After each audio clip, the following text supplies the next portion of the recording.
All I'm offering is the truth, nothing more. From the earliest writings of man, we know that the human race has been comprised of the haves and the have-nots. When I was a kid back during the Great Depression, I was obsessed with a desire to know what invisible something separated the haves from the have-nots, being a have-not. I wanted to know why so few managed to be well off financially in a country where success is available to everyone. For example, in checking the Statistical Abstract of the United States, published by the Bureau of the Census, I discovered, just lately, that only 10% of the men in this country, 65 years of age and older, have incomes of $6,000 or more a year. More than 80% of all men 65 or older have incomes under $4,000 a year. Only 7.6% have incomes between $7,000 and $10,000 a year, and only 3.7% have incomes of $10,000 a year or more. A man starts his working career in his 20s, often earlier. He's fortunate in that he lives in the free world. He has better than 40 years to make the grade financially in the richest country on earth. Yet, according to the statistics, only about 10 out of 100 will be financially secure by the time 65 rolls around, and only about 4 men out of 100 will be financially comfortable. Now, why? Well, let me tell you how to find out for yourself. Conduct your own survey. Start down the street in your neighborhood on any Saturday or Sunday and ask the man of every house 2 questions. The first question is, what are you doing at the present time to increase your income now? That is, how much do you want to earn? And when you've evaluated the blank stare you get in response to that question, ask question number 2, which goes, how much money are you planning to be worth at age 65? Now, when the silence becomes too unnerving, thank him and move on to the next house. Ask 50 men, 100, 1,000, until you're completely convinced that the reason men don't make more money during their working lives, and the reason men aren't financially independent by the time they're 65, is simply that they seldom, if ever, do any constructive thinking on either subject. It's that simple, unfortunately. The reason it's so easy to earn far more money than the average man earns in this country is that so very few, are going about it the right way. This is a race without enough contestants to bother about. The few who are really in the race can all be winners. Some will finish ahead of the others, but even the man who finishes last in this race will be financially secure. Most people, more than 90%, aren't even in the race. To prove it, ask yourself the 2 survey questions. Up until the time you started listening to this message, what were your plans for increasing your income? How much do you want to earn? And how much money had you decided to be worth by the time you're 65? You see, people who earn large incomes aren't lucky, and they're not crooks as those without money are so fond of pretending, nor are they endowed with more brains or talent necessarily than their friends and neighbors, nor are they privy to occult secrets, and only a very few were lucky enough to have had rich fathers or grandfathers. Most of the people earning the big incomes today started the same way you and I did, and most other people. The only difference between the men who earn big incomes and those who earn small incomes is that those earning big incomes decided to earn more. They're the people who made it their business to earn more. You see, a woman who does not think about baking an apple pie for dinner tonight will never think of looking up the recipe for apple pie. Without the decision for pie, there's no motivation for checking out the recipe. A man who does not think about driving his car to St. Louis, Missouri or Nacogdoches, Texas will never get road maps which show how to get to St. Louis or Nacogdoches. And a man who never decides to earn more money will never think of learning how, of looking up the rules for earning more money. You see, people do what they make up their minds to do. So get rid of the ancient superstition once and for all that people who earn big money are special people, or lucky, or get the breaks, or had money to begin with, or knew someone, or are smarter, or anything else. These are alibis. They can all be disproved 1,000 times. The reason there are so many of these alibis around is that men who fail to make the grade financially are seldom honest enough to just admit that they really didn't try and keep trying. So in order to justify their failure, in order to remain seated, they dream up and pass along these old alibis. We're all self-made, but only the successful will admit it. I once had occasion to visit Charleston, South Carolina. I'd never been there before, so I hired a taxi to drive me around the historic old town. I particularly wanted to see the battery where that famous shot was fired on Fort Sumter. Along this beautiful drive, some of Charleston's oldest and finest homes look out over the bay. I commented to my cab driver on what lovely homes they were, and he said, yes, some of those homes have 40 rooms. And then he thought a moment and he said, and every one of them is owned by a crook. This is how the have-nots justify themselves and their lot in life. I didn't say anything because I didn't feel I was entitled to advise him or try to straighten out his thinking. This is a free country where as long as he doesn't hurt others, everyone has the unalienable right to be just as wrong as he wants to be. As Thomas R. Lounsbury, the American scholar and educator, put it, we must view with profound respect the infinite capacity of the human mind to resist the inroads of useful knowledge. My taxi driver and men and women like him all over the world have been kidding themselves and holding themselves down and refusing the bounty and abundance of the world for centuries. Knowledge is available to everyone. We can either listen to those qualified to teach us, or we can go along with those ancient stumbling blocks we get from people who don't know any more than we do. The truth, incidentally, about those homes along that beautiful drive is that they were built by the men and women who made the largest contribution to the city of Charleston. In just a moment, I'm going to give you the formula for getting rich, but before I do, I want to remind you of something. Before a jet pilot begins his takeoff from an airport, he carefully goes over a checklist, item by item. He does this not only because it's required by law, but because he cannot afford to trust so important a job to his memory alone. He has another checklist that he goes over just as carefully before he begins his letdown at his destination. He does this without fail every time he takes off and every time he lands. Well, I think living successfully is as important as flying an airplane. And because of this, I think each of us needs a checklist too. And that's why there's one included with this cassette. We need a checklist to go over item by item before we take off in the morning and before we drop off to sleep every night. So I want to recommend that you affix the checklist to your bathroom mirror. Stare at it as you brush your teeth in the morning and stare at it again as you prepare for bed at night. Go over each item, and as you do, think of what each item represents. Now here's number one. It's the formula for getting rich. It also explains why you're in your present position, whether you're earning $6,000 a year or $16,000 or $60,000 or $600,000. It applies to every adult, whether he's employed or unemployed. It applies to the richest man and to the poorest, and every person in between. And here it is. Our rewards in life will always be in exact proportion to our contribution, our service. Now that's what the formula means as the first item on your checklist. Memorize it. Our rewards in life will always be in exact proportion to our contribution, our service. Listen to it, think about it until you know it emotionally as well as intellectually. It might give you some slight feeling of superiority to realize that there's probably not another man within a mile of where you live who knows it. You can add it as a question on your survey if you want proof of that. If you want it in another form, here it is as it applies to a man's job. It's the same thing really, the same thing applies, but you can express it differently. The money you're paid by the company you work for will always be in direct ratio to the need for what you do, your ability to do it, and the degree of difficulty involved in replacing you. Maybe you want to write the formula down in both of its forms and think about it until it's as much a part of you as your name. The reason it isn't spelled out on your checklist is because you might not want everyone to know what you're up to. The checklist is valuable only to a person who knows what the words really indicate. All right, you've got the formula.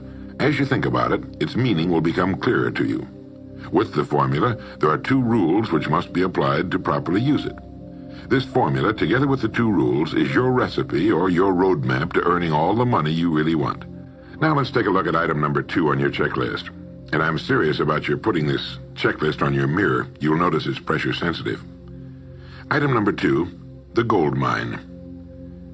The Pulitzer Prize-winning playwright Archibald MacLeish in his play The Secret of Freedom wrote, "The only thing about a man that is a man is his mind. Everything else you can find in a pig or a horse." Strong words, aren't they? But as long as you live, you'll never hear a truer statement. The key to every human being's success lies in his mind, the gold mine between his ears. One idea can make you rich. A lot of good ideas can move you steadily upward in the work you do, and ideas are free. Now just think. There's nothing now being done commercially that will not be done better, much better in the years ahead. Next year's homes and most of what's in them will be better than this year's. Next year's cars will be better. Next year's manufacturing, distributing, marketing, and selling and advertising should be better. Nothing is now being done as well as it must be done in the future, and every innovation, every new improvement will be somebody's brainchild. Now, what's your specialty? How many good ideas have you come up with during the past year? If you continue on as you have in the past, where will you be and what will you be earning, say, a year from now, 5 years from now? Every day of our lives, we walk or drive by more opportunity than we could develop in a lifetime, in 50 lifetimes. Back in the 20s, Sinclair Lewis wrote that you can kidnap a man, blindfold him, take him to any city in the country with a couple of notable exceptions, put him in a chair in the downtown area, take off his blindfold, and he could sit there a week and not be able to tell you what town he's in. The streets are all alike. The buildings are all alike. The businesses all look alike. This is still largely true today. The reason for this being that most businessmen in this country are playing a game called follow the follower. If a man goes into business, no matter what line it happens to be, the first thing he does is make certain that his place of business, outside and inside, looks exactly like every other place of business of that type in the country. Do you know why? It's because he's been playing copycat since he was a year old and does it without thinking about it. For the same reason kids dress alike in school. He wants to be one of the gang.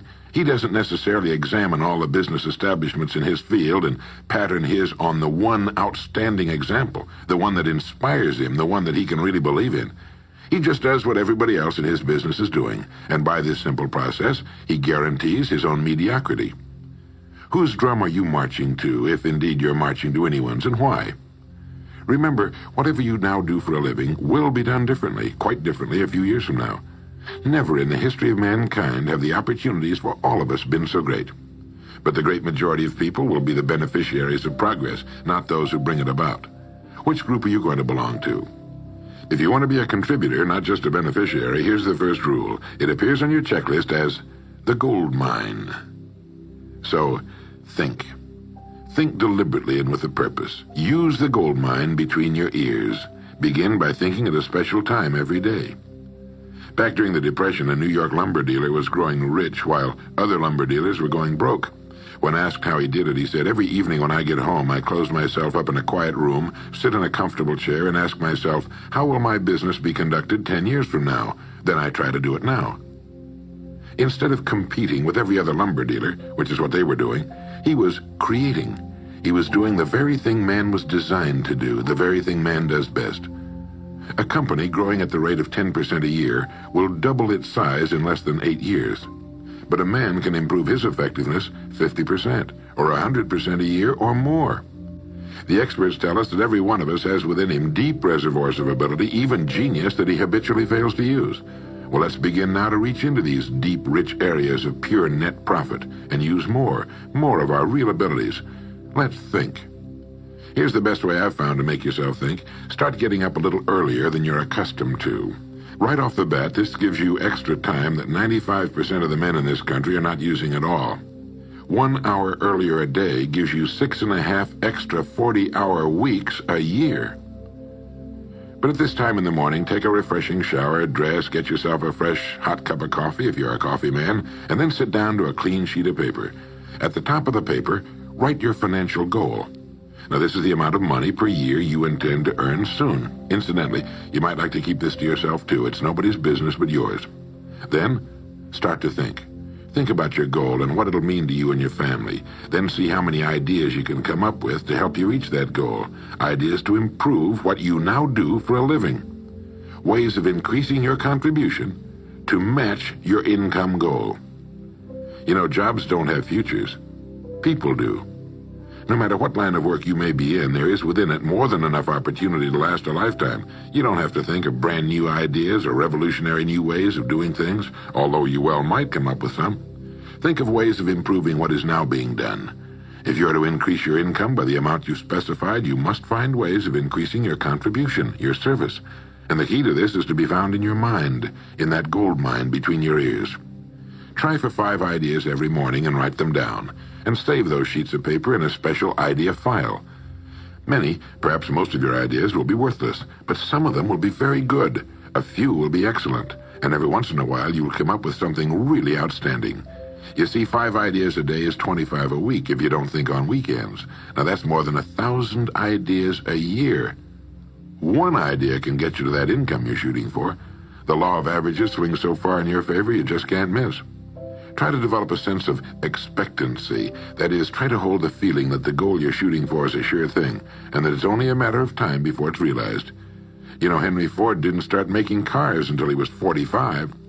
A friend of mine started a new company at 65. He's still going strong, and his new company has sales of better than $300 million a year. It's almost never too late. Try not to think of things outside of your own line of work or whatever it is you're most interested in. To think well and profitably, you must discipline your thinking. Keep it on course, controlled, keep it in one field, specialize. Now for the final item on your checklist. It appears as the word. And the word is attitude. Attitude has been called the most important word in the language. William James put it this way. He said, "The greatest discovery of my generation is that human beings can alter their lives by altering their attitudes of mind." Now this is something to think about. Can alter their lives by altering their attitudes of mind. It's another way of saying we become what we think about. Look at it this way. Your total environment, if you've been an adult for any appreciable period of time, your total environment is a reflection of you as a person. The house and the neighborhood in which you live, the car you drive, the clothes you wear, the job you do, the people with whom you regularly associate. Your total environment is an exact and merciless mirror of you as a human being. Now, if you feel your environment can stand some improvement, you have only to improve your attitude, and your world will gradually change to reflect the changing person. Here's how to change your attitude. Beginning now, begin to act as would the person you most want to become. Now that is, if you were already in possession of the goal you're shooting for, how would you conduct yourself in all of your affairs? Well, do it now, and tomorrow, and the next day. Begin now to act the part of the person you most want to become, and you'll end by becoming that person. Subtly, in little ways, in the way you dress, in the way you talk, in the unfailing courtesy you show to every person with whom you come in contact, begin to act the part of the person who has already achieved that which you're shooting for. The German philosopher Goethe gave us the secret when he said, before you can do something, you must first be something. When you behave like the person you most want to become, the things that person would have will tend to come to you. It's simply cause and effect. Don't be in too big a hurry. It takes longer to build a skyscraper than a chicken coop. Build slowly, steadily, and well. Then when you make it, you'll keep it. You'll stay on top. Always be suspicious of the so-called get-rich-quick scheme or sudden success. Never forget that word, attitude. It's your attitude toward the people with whom you come in contact that will determine their attitudes toward you. The person with the great attitude toward life and the world is the person other people call lucky. He's not lucky. He's just using our old friend, cause and effect. His causes are excellent, and his effects have to be just as good. Well, that's it. 3 things to remember. 3 things to practice every day. If you spent 16 hours a day, 7 days a week, practicing your golf swing, in a relatively short time, you'd have a grooved, beautiful swing like the pros. So practice your new attitude every day, every waking hour. Practice thinking a few minutes every morning, and you'll find yourself thinking all day long. And remember the formula. Our rewards in life will always be in exact proportion to our contribution, our service. Go over the ideas in this message every day until they're as much a part of you as your name and your temporary address. You'll notice that each time you listen, you'll hear something new. You'll get a new idea you failed to get before. This is Earl Nightingale, and thank you.